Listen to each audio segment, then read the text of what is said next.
Okay, well, hello to everyone. I really appreciate being asked to be with you. I wish it were in person. I love spending time in Mexico, and I'm just hoping I can come back this year. I'm going to spend some time this morning talking with you about how to help children and families deal with anxiety. And I'm going to basically highlight 16 pretty practical things that you can do, things that I've over the years practiced in my work with children and families, but certainly not to the extent that we're having to practice it now because of the virus.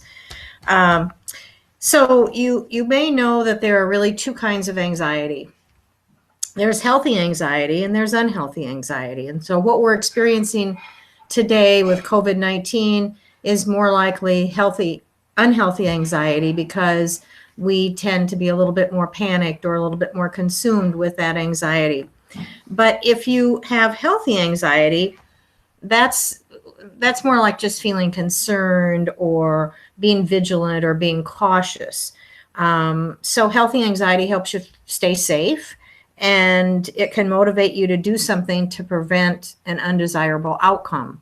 So if you're wearing masks when you go out, if you're keeping your social distance, if you're wearing gloves, if you're really, paying attention to the safety precautions that are recommended, then that's healthy anxiety. And that promotes a sense of feeling more in control, because I know that I can do something within my power to help prevent getting the disease. However, on the other hand, unhealthy anxiety can easily throw you into more of a panic. It's more like, oh my gosh, I'm definitely going to get this. And it can be really paralyzing and destructive. And certainly unhealthy anxiety can also help you stay cautious, but it overwhelms you emotionally so that you don't feel like you're in control and you don't cope very well with it. So you're constantly anxious. So if you've got unhealthy anxiety, you're not sleeping well. It may be affecting your eating. It may be affecting your, just your daily interactions with the people that you're cooped up with. So today I'm going to talk a little bit more about unhealthy anxiety. But first of all, let me point out that healthy anxiety is almost always based on a realistic fear. So if you were crossing the street in Monterey or crossing the street in Mexico City would probably be a better example. If you were crossing the street in Mexico City and you knew that it was a busy intersection and you know that people in Mexico City drive crazy, then you would take extra precautions to make sure that you look to see that the light is green, look around you to make sure that there's nobody coming out of a corner or something like that. So you would naturally just take precautions to keep yourself safe. So in that sense, being a little bit anxious is good because it helps you be more cautious. But unhealthy anxiety is connected to fears, things that probably the worst won't happen. So, for example, imagine that you get into an elevator and all of a sudden you're overcome with panic because you're afraid that the elevator will stop in between floors and you'll be stranded there for hours and you'll suffocate. Now, the likelihood of that happening isn't that great. Once in a while, maybe somebody's stuck in an elevator, but they have all kinds of ways that you can get out or call for help or whatever. So it's unlikely that the worst will happen. So it could happen, but you can distinguish then between healthy anxiety and unhealthy anxiety by checking the reality and looking at the facts and using the laws of probability. So how likely is it that the worst thing that I imagine will happen? So simply put, anxiety is about the possibility of something happening versus the probability. But when we're anxious, we exaggerate the possibility of something bad happening, and we don't look at the likelihood of how likely is it that that bad thing really will happen? So just like the elevator example, a lot of people have, maybe some of you have a lot of fear about flying because you get on an airplane and immediately you think, oh dear, the airplane is going to crash and I'm going to die.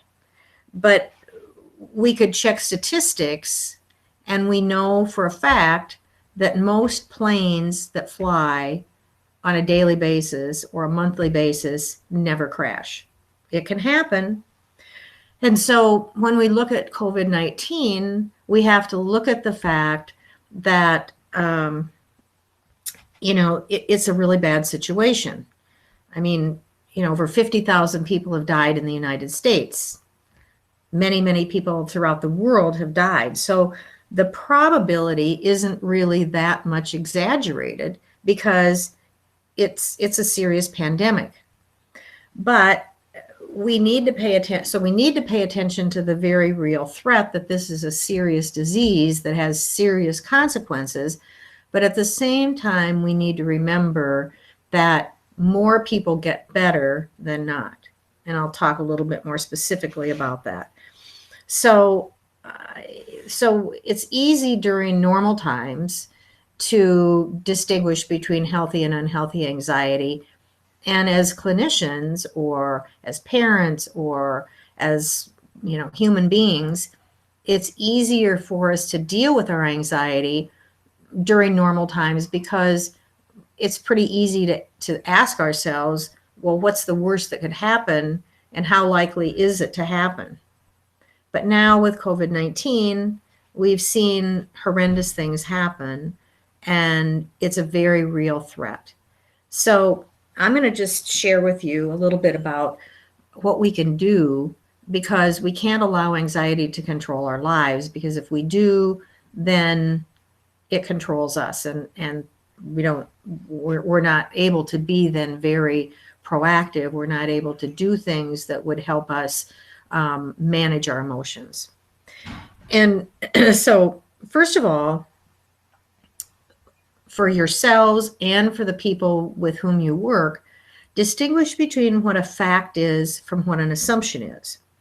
So the fact is that this is a very serious disease, right? We know that. I don't know how your president is handling the situation, but our president actually doesn't believe in facts. So he still thinks that this is a hoax. But the fact is, according to scientists and doctors, the fact is it's a very serious disease. But your assumption is that everyone will die. Or your assumption is that you'll get it, or somebody in your family will get it. And your assumption is that if you get it, if somebody in your family gets it, if a friend gets it, your assumption is that it will be very bad and these people will die. So what happens is that we exaggerate when we assume things, we exaggerate the situation. And that assumption then results in high anxiety. So if I assume that even though I take precautions, and even though I don't go out very often, and when I do, I wear a mask and I wear gloves and I stay away from people, I'm socially distancing. If my assumption is that regardless of what I do, I'm going to get the disease, and if I get it, it's not just a matter of getting it and being sick, it's a matter of getting it and dying, then of course I'm going to be anxious all the time. And adults can process that information easier than kids. But when there's a pandemic and when people are are highly anxious, we allow our anxiety to control us. So the first thing then to do is to look at the facts. And the facts, unfortunately, are significantly sobering. I mean, the governor of New York speaks to the American public every morning about this time. And every morning he shows a chart and he shows how many people have died. And yesterday, 400 people died. So the reality is very serious. But if we all assume the worst, then we can't even function in our daily lives. And if you're in the helping profession, there's no way you can help anybody because you're assuming the worst. Okay, so number 2 is that we have to remember to put the problem in perspective. So we know that the situation is very serious, But remember that more people survive than they die. And so it's not to say that things aren't bad, but we have to keep in mind that most people who get this don't die. My niece has it. She's had it for over a month. And it's complicated now by the fact that she either has mononucleosis or she has pneumonia. So she's just not getting better fast, but she will get better because she doesn't have the respiratory issues as severely anymore, and she will get better. So we need to put the problem in perspective and not just focus on the number of deaths, but also focus on the number of lives. And I think in our country, there's more focus on the deaths than there are on the survivors. And I think that we need to balance that a little bit more. So even if your government says, the death tolls this high, also try to look at the survival rate so that you can have a better perspective. The next thing is that it's important to look at what you can control and what you can't control, because feeling in control can really help you reduce your anxiety. For example, I can't control whether my neighbors gather up the street and there are 16 to 20 of them, sitting around and having drinks and talking and laughing and really not keeping their social distance. But what I can control is that I don't go there. I could control it by saying, I don't feel comfortable having you here, in the neighborhood congregating together. So look at what you're controlling. Know that you're doing everything within your power to be safe, and that you really can't control what other people do. And it's very difficult. I think that's really hard for kids. It's hard for children. My grandchildren are 10 and 12, and it's really hard for them to understand that they can't just run across the street to the park, because even though they may be using all the social distancing practices, somebody else doesn't. And so my son, initially he was allowing his kids to play, in the park and warning them and cautioning them, and they're smart kids, to keep their social distance. But he happened to walk over to the park one day, and one of my grandson's friends had taken his stocking cap off and was running around with it, and Nico was chasing him. So when Nico caught up with him, there was close contact, and Eric said, we can't do that. But kids are kids, and they don't, number one, think that the circumstances can be as dangerous as they are. And number two, they're impulsive. And so they don't really recognize that, wow, something bad can happen for this. So then parents have to put up, even more boundaries. Fourth, we have to realize that we can't control the fact that COVID-19 exists, but we can control our reaction to it. So while this is forcing a lot of people to stay home, to socially distance, we also have to look at, is there anything at all positive about it? Is there anything that is happening that is somewhat good in terms of helping us put this in perspective? So a lot of parents and families that I've talked with say, well, we have a lot more time together. We're doing more family activities. We drove past Home Depot the other day, and there were all kinds of cars outside of Home Depot because families now have more time to do home projects. So maybe they're going to paint their living room, or maybe they're going to, repair their roof, or do things that they've been putting off because they didn't have the time to do it. Certainly that's for people who can, who aren't working now and can afford to do that kind of thing. But there are some positives if we look at that, if we can look at it. So, one of the positives that I see is that I've always been a walker. I love to walk, and I walk my dog, And so it's not unusual for me to walk 5 miles a day, but I've never seen some of my neighbors walking. So they are, if they don't get COVID-19, they're going to be a lot healthier and a lot more fit because they've, chosen to do what they can do, which is walk around our neighborhood. And I know some places you can't even be outside walking, but I live in a warm climate. I live in Arizona, and so far they haven't curtailed our ability to be outside. So so within the confines of your situation, then maximize what you can so that you can say, all right, this is a bad situation, but on the other hand, I've managed to get this done. I've managed to accomplish this. I've managed to do this. So sometimes we have to be a bit creative in coming up with things that we can do. But if we can kind of reframe the situation and say, well, I don't like being cooped up, but I don't like having to stay home. But as my sister said, she's been cleaning out all the closets in her house, and she hasn't done that for 25 years. So she's really feeling a good sense of accomplishment because she's doing something that probably needed to be done, but she just didn't have the time to do it or didn't take the time to do it. So if we can reframe it somehow and say, well, I was really productive. On the other hand, there are people who, and I can include myself in that category to some extent, really can't concentrate very well because of just the unsettling nature of this. And so my house is real clean because I can focus on that, whereas I couldn't really sit down and focus on writing an article or writing a book or something like that that would be more productive. And certainly I would feel better about it, but I do have a clean house. So fifth, I think it's really important as much as you can to avoid thinking long term. A lot of people, myself included, have had to cancel trips. We've had to cancel reunions. We've had to cancel get-togethers with family.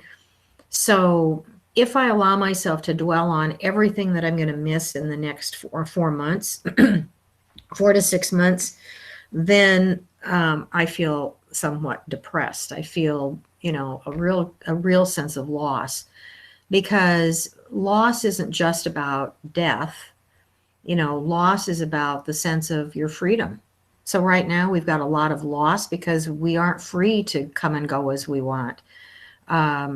Loss is about giving up a dream that you had. So maybe people say, well, you can do that next year. But for a lot of people in my community, we're older, and if we're more susceptible to disease, we might not be eager to travel even next year. And so we may never get that trip that we'd hoped for. We may never get to be in a reunion setting again with 20 people or 50 people or whatever. So there's a real sense of loss with this COVID situation, not just in terms of death. So be sensitive to that when you're talking to families, because there's a lot of grief, and it's not necessarily related to death. So I think thinking long term can be a disadvantage. So if we try to take it every day or a week at a time, and so this week I'm going to try to accomplish this. Next week I'm going to try to accomplish this, and not think about, well, I have to cancel my trip. I have to cancel my reunion. I have to do all these things that equate loss to me. So don't be surprised if the people that you're working with aren't somewhat depressed, as they think about the future, because we don't know what the future will look like, do we? We don't know. I've had the privilege of being in Monterey and doing some training and had a wonderful time. I don't know if that'll happen again because we don't know what the world will look like. So things are going to change. And I think the more we dwell on the fact that we can't, the worse it is. So for kids, I'm thinking of my grandchildren, they can't go to the park. They're not going to be able to go to a swimming pool in all likelihood this summer. They can't go to camp. But if they dwell on that, then that gets them down, as opposed to, well, what fun thing could you do today that you have to look forward to. We have to be a little more creative in trying to find those things right now. So sixth, even if you or if others close to you are unlucky enough to get the virus, don't just jump to the worst case scenario right away if it isn't warranted. For example, a lot of people are dichotomous thinkers. So if you're a dichotomous thinker, you think in terms of either or. So either I'll get the disease and I'll die, or I won't get the disease and I won't die. But there are all kinds of possibilities in between. So one of the interventions that I've used for years with my clients, both young and old, is to put a piece of masking tape on the floor, and I'll label one end as the worst case scenario and the other end as the best case scenario. So in the case of COVID, the worst case scenario would be I'll get COVID-19 and it'll be really so bad that I will die. The best case is I won't get it at all. So in between, though, there are all kinds of other possibilities. So at the end, the better end, I could get COVID, but it could be a very mild case and I'll recover without any problem. It's just more like the common flu. Going down a notch, I could get COVID and it could be bad, but I won't have to be, it's not so bad that I have to be hospitalized. My recuperation period may be quite a while, and I may feel really lousy for a long time, but I will recover. And then going further down towards the bad end would be I could get COVID. It would be so bad that I would have a lot of difficulty breathing. I'd have respiratory issues, and I would have to go to the hospital and be hospitalized for a period of time. But I would eventually recover. And then at the next end, the next part, what would be, I'd get COVID, I'd have to go to the hospital, I'd be on a ventilator for a while, and after I got off the ventilator, I'd have long-term negative effects with my lungs, which they're predicting people might have. And then the worst case scenario would be that I would get it, it would be so bad that I would die. But if you look at a continuum, you see that there's a whole range of possibilities. And that, I can tell you that that's an incredible intervention, because people begin to see, and I developed it actually for a very young child. I think she was maybe 7 years old, and she was afraid that something really bad would happen to her mother, and that her mother would get into a car accident and she would die. And you should never lie to children and say, no, your mom's never going to die, because it could happen.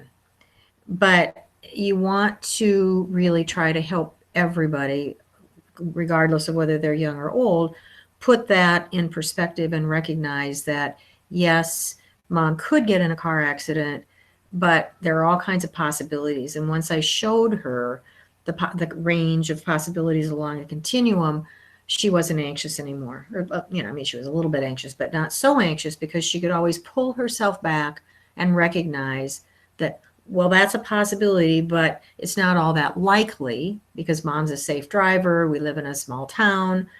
Of course, accidents can happen, but it especially for children, it does not help them to think worst case scenario, because it overwhelms them. So the next thing you can do is to try to avoid awfulizing. When we awfulize, we exaggerate the negative. So with COVID-19, that's a lot easier said than done, because this disease has proven to be very deadly, and it's caused tremendous changes and tremendous hardships throughout the world. But again, the way that you think makes a huge difference. So if you continually dwell on the fact that this is so awful and it's so horrible, I can't stand it, you need to think again. Number one, are you still healthy? Number two, do you have job security? Number three, do you have a good support system of friends and family that you can connect with virtually, if not in person? So it's easier, obviously, to avoid awfulizing if you're healthy, if you don't need food, if you still have some income, and if you have a good support system. So obviously the context matters a lot. I mean, I was social distancing with some friends last night, and we all agreed that, the four of us were basically healthy, very healthy, even though we're in the vulnerable population. We have adequate resources. We don't have to worry about homeschooling our children or monitoring their online schooling because we're not working anymore, or at least much. And so the context of the family that you're talking with or working with certainly makes a difference. And you can't, it's easier, again, just like it's easier not to awfulize, it's easier to avoid the exaggerated thinking if you know that even though you're getting tired of cooking all the time because you can't eat out, you do have enough money for food. It's more difficult for those people who are, like in my country, waiting in line for hours and hours and hours to get to the front of the line at a food bank, and then the food bank runs out of food. So those are very real concerns, and it might be helpful for you to point out to people that if they allow their anxiety to overcome them, then it's more difficult to figure out how to focus on problem-solving strategies that would then help them look at alternative ways to solve their problem. So again, helping people understand that the way that they think is within their control. And if they keep thinking this is the worst, my family's going to starve, nobody's ever going to come through for us, everything is helpless and hopeless, people will not be able to focus on what are the practical measures I could do to solve this problem. How can I get creative? Can I ask for help? Those kinds of things. So I asked my son to give me a little input about what parents need to do with their children so that their children don't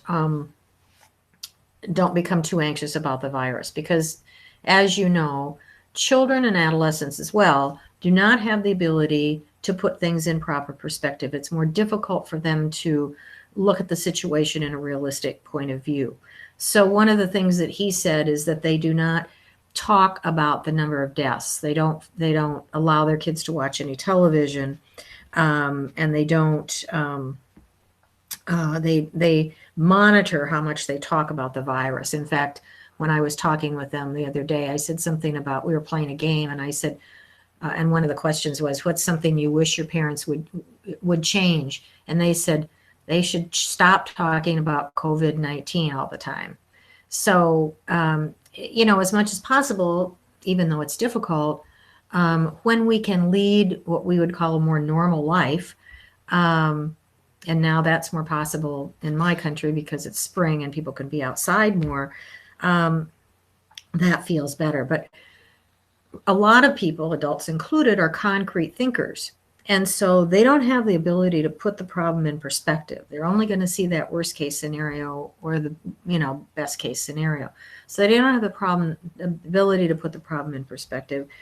And if they overhear their parents talking about possibly losing their jobs, or maybe they lost their job, or maybe they overhear their parents talking about how they or someone they know have symptoms, their minds immediately go to the worst case scenario because they don't have the ability to process that information accurately. So if you're working with parents, I think you need to remind them to be really cautious about letting their children watch the news. Some of my friends even have stopped watching the news so often because it's a lot of the same information every day, but it seems like it just goes on and on and on. I mean, we've been under lockdown now for over a month, and it doesn't seem like it gets better. It got worse.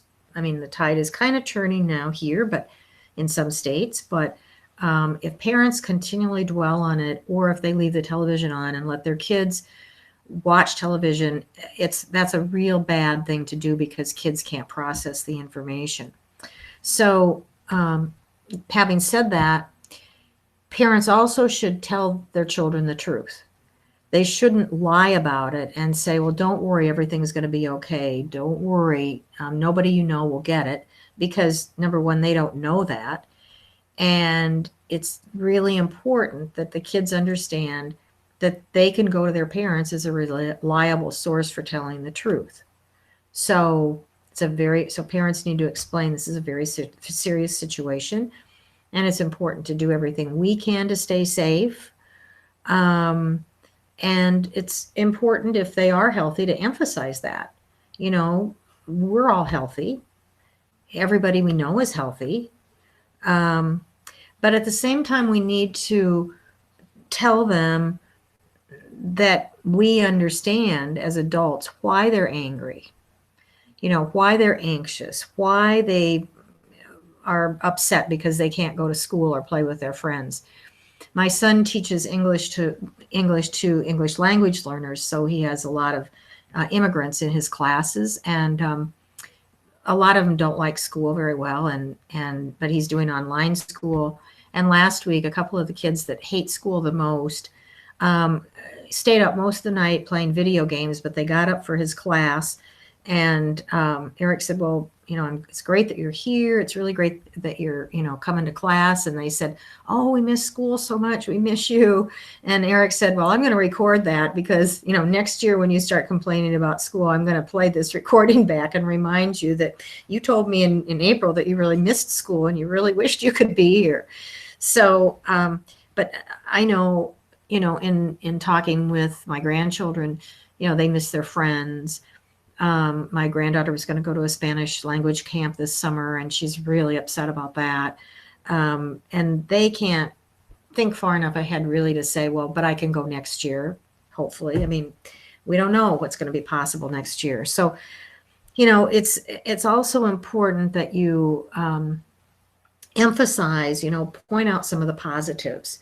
You know, you can say to them the number of hospitalizations is declining. You know, there are lots of doctors and lots of scientists working on controlling the disease. So it's a fine line. You know, it's important to be honest, but at the same time, you don't want to overwhelm kids too much because they can't put it in perspective. You know, you can't. So the worst thing parents can do is to say, don't worry, grandma's not going to get it. She's not going to die, because grandma could get it. They could get it. Don't worry, dad's not going to lose his job. I'm not going to lose my job, because they could. So it's just important to be honest as much as possible, but to be honest up to a point.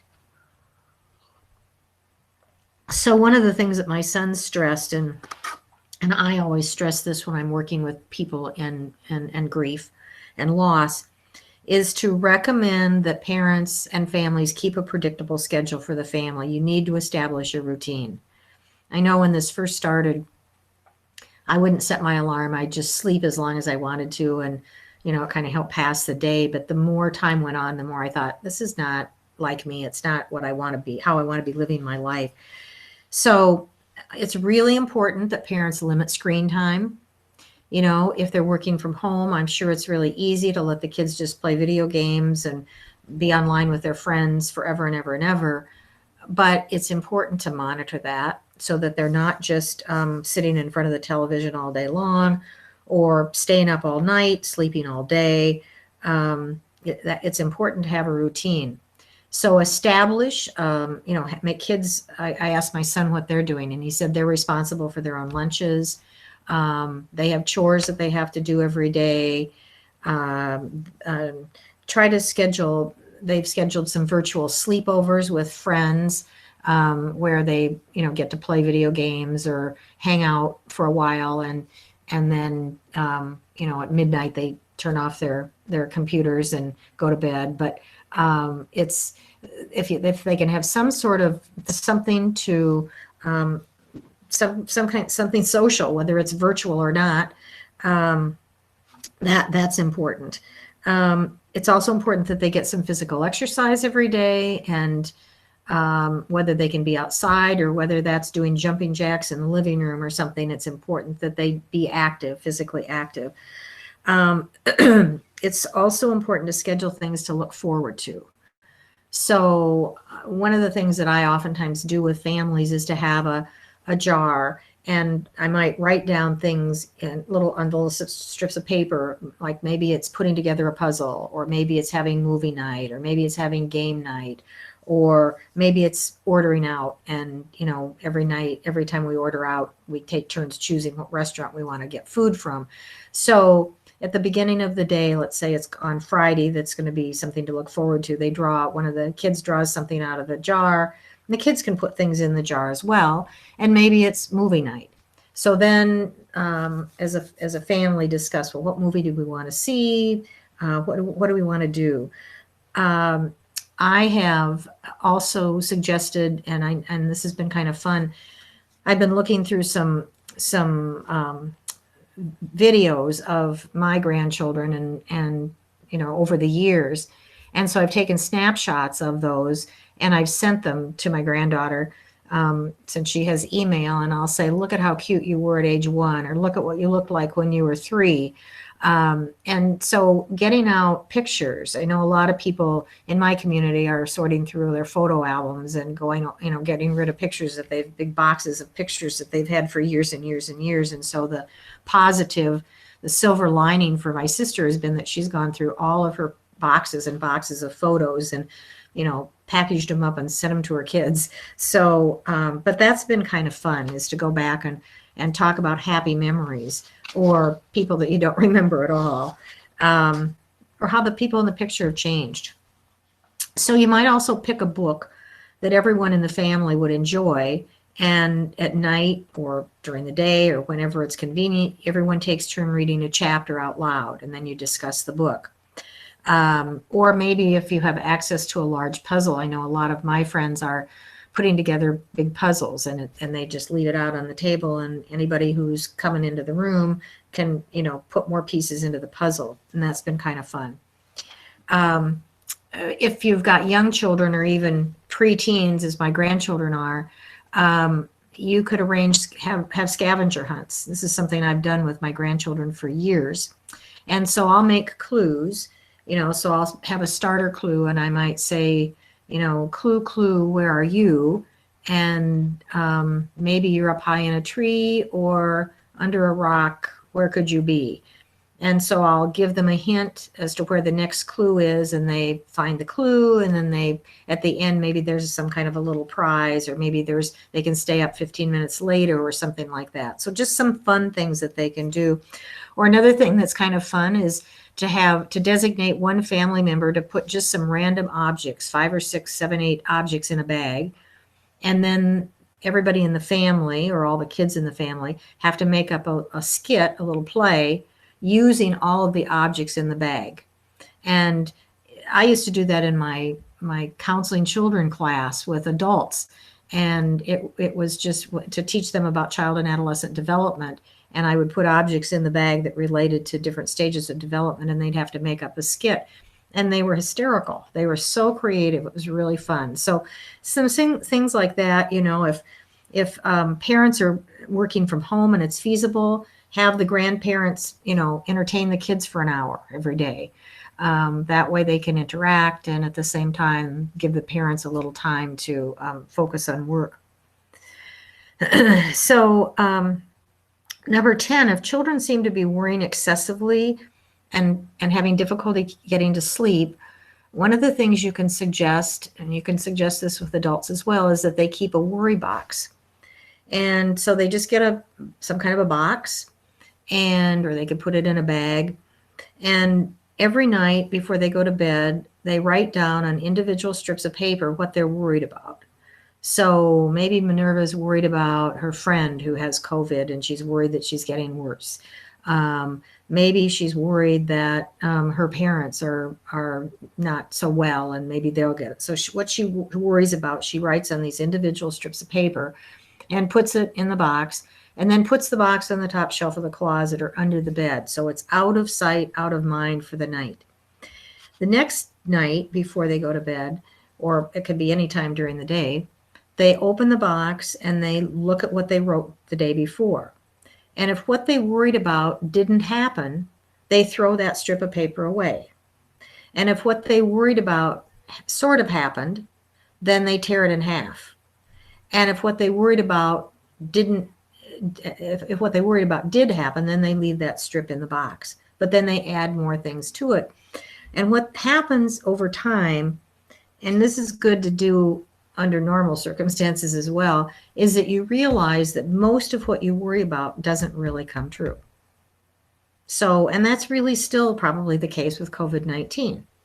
So that helps kids, kind of put things in perspective. And another item that's similar to that is that they could keep a calendar. And on the calendar, they could just put a smiley face for every day that goes by that they and their health and their friends and their family stay healthy. But again, it's a visual. It's a good visual for people, because sometimes people aren't auditory learners and they can't understand it. So another technique to use is, like I said, the catastrophe continuum with the masking tape, so that they identify other possibilities and don't just dwell on the worst case scenario. You could suggest that families divide into teams of 2 and brainstorm something fun or different to do. And then they can vote on what they would do first and what they would do second, so on. Another idea would be to have the family keep a gratitude jar. And so every day, everyone in the family writes something that they were grateful for that day on individual strips of paper. And at the end of the week or after several days, they take turns reading what was in the gratitude jar. So again, that just helps families focus a little bit on what they are thankful for and what are the positives, as opposed to dwelling on the negatives. So maybe I'm grateful that no one in my family has gotten any sicker than my niece.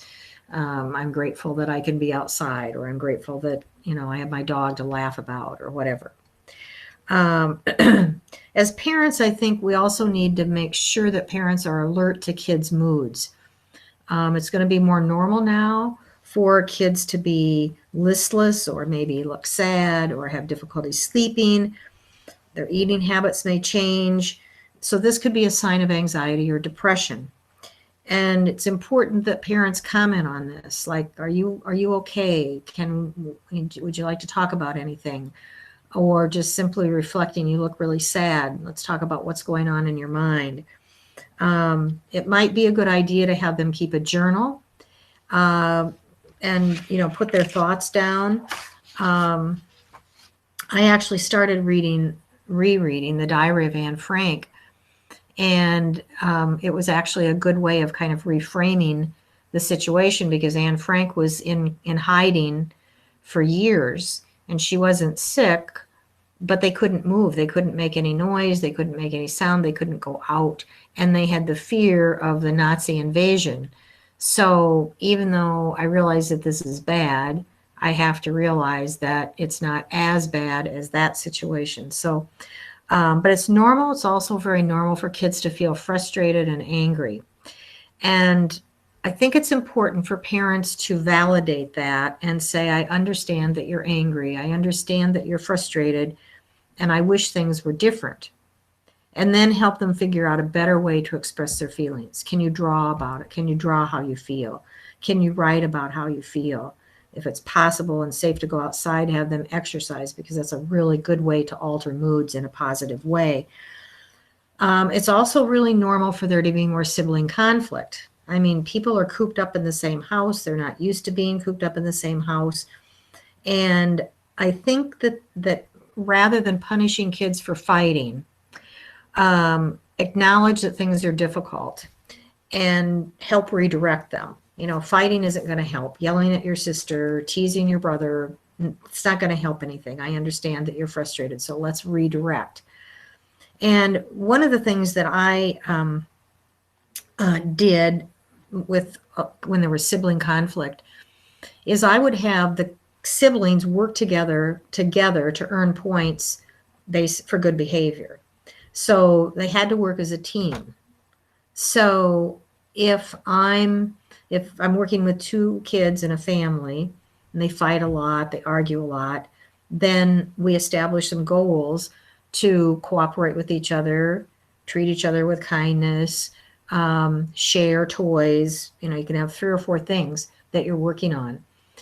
And every day you give them a set of points. So 3 points means that they did really well cooperating and playing together. 2 points, kind of so-so. 1 point, they really didn't do very well at all. And then they select something that they want to do. So maybe it's like, once this is all over, we want to go camping, or once this is all over, we want to go to a movie in the theater, or once this is all over, we want to go to a soccer game.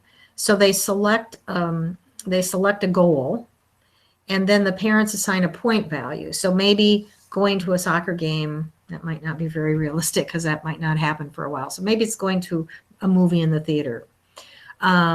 So maybe the parents say, well, that's worth 50 points. So you have to earn 50 points before you can do something like that once it's safe to do it. But the point is that they're working cooperatively together. So you're not punishing them for arguing or anything like that, but they're working together to achieve a goal. And the last thing, in case you have questions, is that remember that this will end. You know, this is, there have been bad flu epidemics throughout the world for centuries. And ultimately, the world goes on.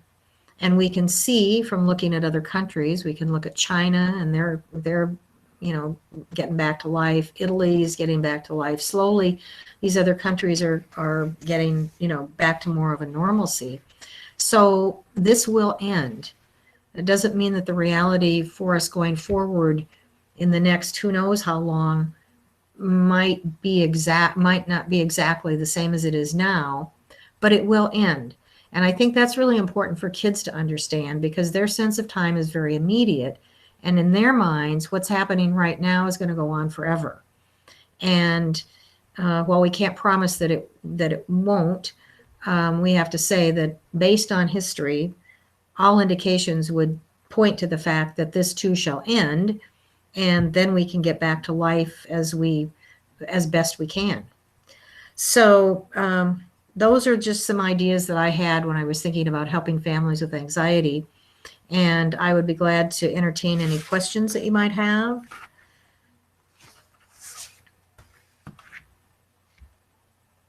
You're still muted, I think. Yeah. I can't read lips. Thank you very much. ¿Hay alguien que quiera hacer alguna pregunta para Ann? Yo. Okay. Hi. ¿En inglés? Sí, creo. Hi, Ann. Hi. First of all, I want to thank you for sharing this time with us. My question is, the parents have a lot of difficulties to put boundaries in the kids. Mm-hmm. And I want to know what kind of thinking they have to have this difficult, and how we can help them to put boundaries. Good question. Okay.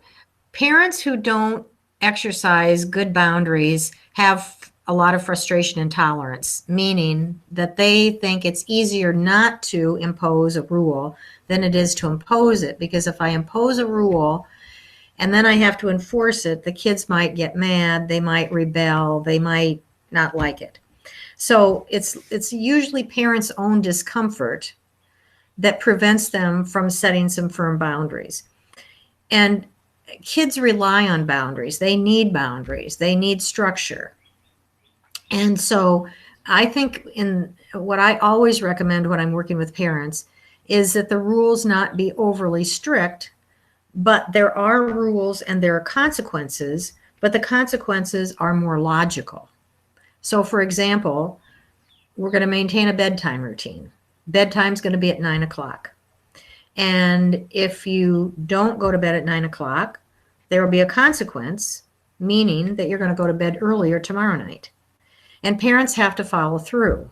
Again, if they don't follow through, it's their own discomfort.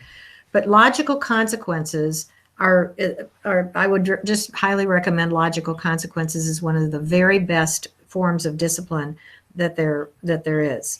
because it's, you know, if you've got kids fighting at the table because they don't want to eat their food, you can say you have a choice. You don't have to eat, but there's not going to be a snack later. And then make sure that the parent follows through.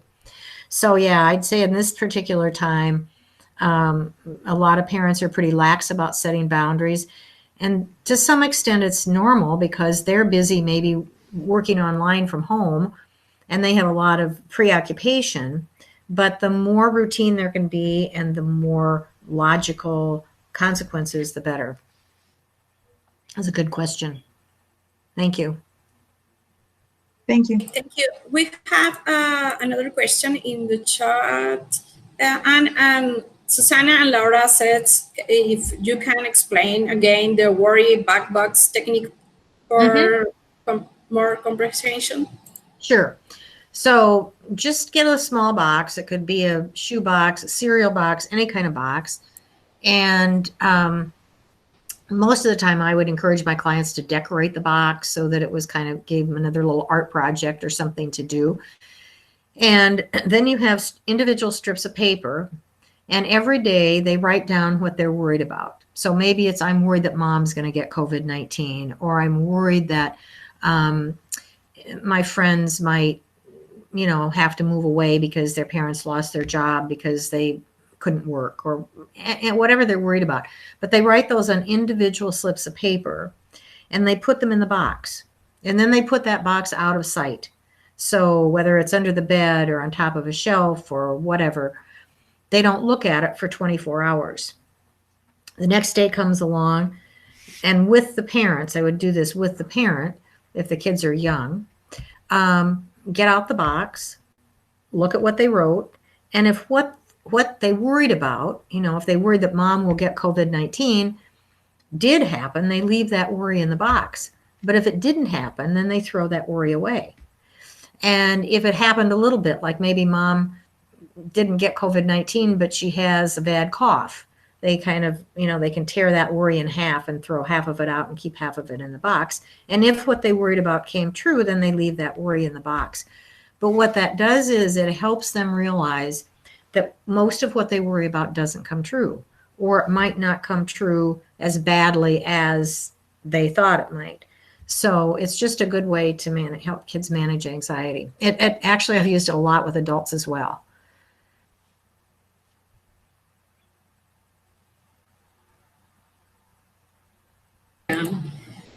Okay.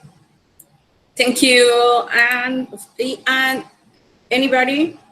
¿Alguien más tiene alguna otra pregunta para Ann? Yes, I have a question. Okay.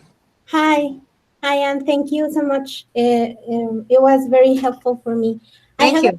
I have a question.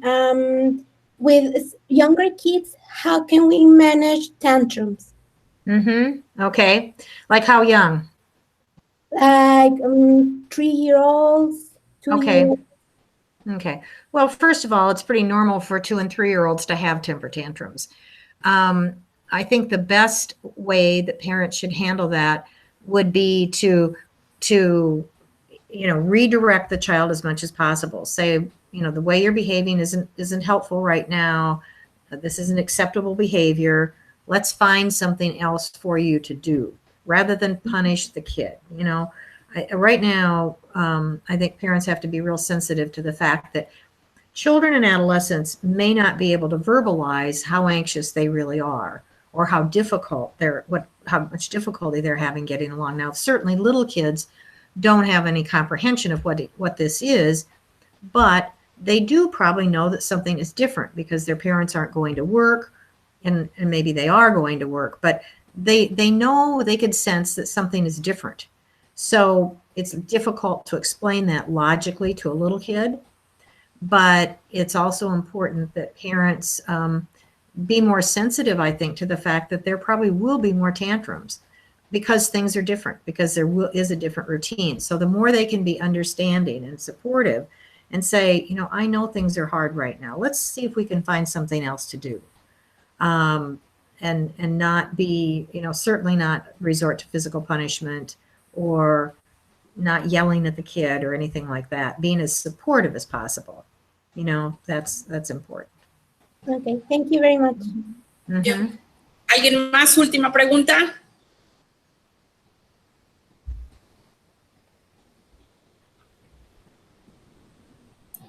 Creo que no. So thank you very much for your time, for sharing with us these strategies for cope anxious. And we hope to see you soon in Monterrey in November. In person, right? Okay, great. Thank you so much. Okay, stay safe, everybody. Bye-bye. Bye. Bye-bye. Bye-bye, Arado. Thank you. Bye. Bye. Bye. Thank you. Bye.